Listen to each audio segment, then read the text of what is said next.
But it all started for me when I was only 7 years old.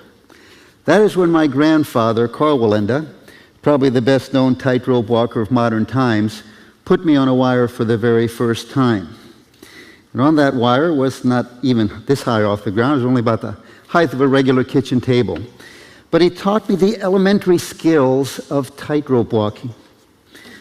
Things like how to hold this balancing pole. Things like how to place my feet on the wire. But the most important thing that I learned from my grandfather about keeping my balance on the tightrope was that I needed to keep my eyes on a fixed and an unmoving point at the far end of the wire, which happens to be where this cable meets those two pipes at the far end. That is how I maintain my balance. I've been doing this for over 50 years now. And with that time and that experience, I do have the ability to look around, to talk to you face to face. But invariably, if this equipment is not as sturdy as I hope it is, or if I lose my balance for any reason whatsoever, my vision will instinctively and immediately return to that point at the far end of this wire so that I can regain my balance. Once this all becomes pretty much second nature to me, and what I mean by that is I can do it not in my sleep, but pretty much under any circumstances, then and only then did I take my first few steps on that tightrope. After that, you move up to some simple little feats, like what we call a salute. Now, another simple little feat that we might learn very early on would be a knee-down salute. And then, after that, you'd learn to go to do a few things that are a little bit more up in scale. Things like possibly shifting directions.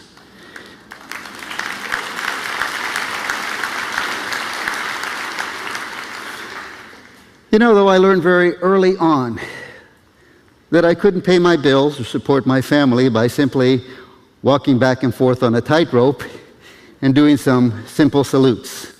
So I really had to put myself into my craft, to practice and rehearse countless hours, so I could move up to doing some things much bigger, much better, things like standing on my head.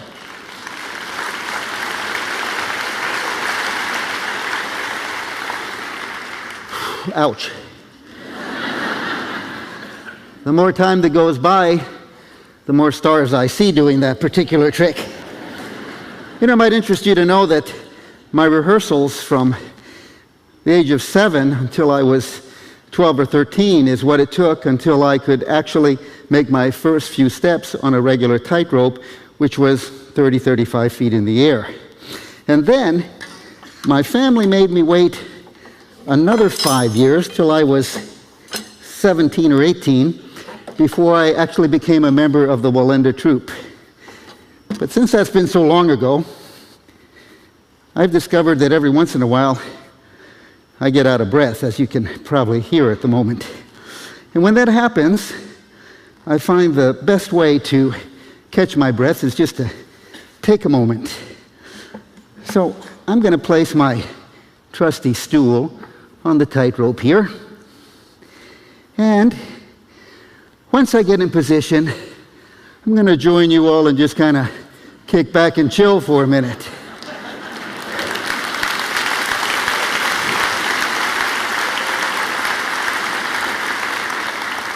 But while I'm chilling, let me tell you how that little lesson that my grandfather taught me so long ago has been invaluable to me.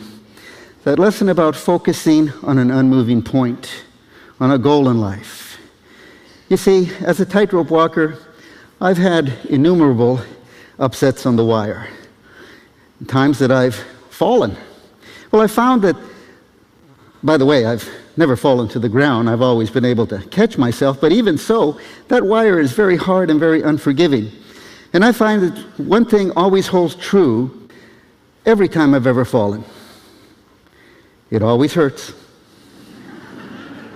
There's never been a time that it hasn't hurt. But my grandfather was a man of great integrity. My grandfather lived by that standard of the motto that you've often heard. that is a circus analogy, it just says that the show must go on. Now, to me as a performer, that's something that's a lot more significant than something I could just spit out of my mouth. No, you see, it goes down to my very heart and soul. It talks about life itself. Because in life you discover that even though there's some things that I'd love to go back and redo, life doesn't afford me that privilege. Sometimes I just like for time to sit still and stop, and life won't do that either. Life just has a way of continuing on. And so when I've been hanging there in anguish and in pain and thinking, what do I do next? I'm sure you agree with me that the most foolish thing I could do would be just to open my fingers and let go. No, you see, the only way of life is to go forward. And so whenever I found myself in that kind of a situation, I realized that the only thing that I can do is get myself back up on that tightrope, get focused on that point, and continue on. Now that is a lesson for life itself, because I found that if I'll focus in on a goal in my life, if I'll persevere, if I won't give up, if I'll be unrelenting, if I'll just hang in there, if I won't give up in the last moment, you know what I found? I found that I can accomplish absolutely the impossible in life.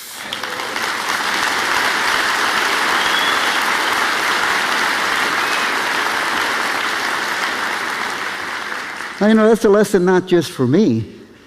That's a lesson for everybody. If you'll just focus in on a goal in life, if you'll persevere, if you don't give up, you can accomplish absolutely the impossible. And by the way, I need to tell you that my primary focus in life is Jesus Christ. Now there's a verse in the Bible, Hebrews 12:2. It says that we need to fix our eyes on Jesus because he is the author and the perfecter of our faith. You see, he wrote it. He's the author of it. But not only that, he also perfected it. He also lived it.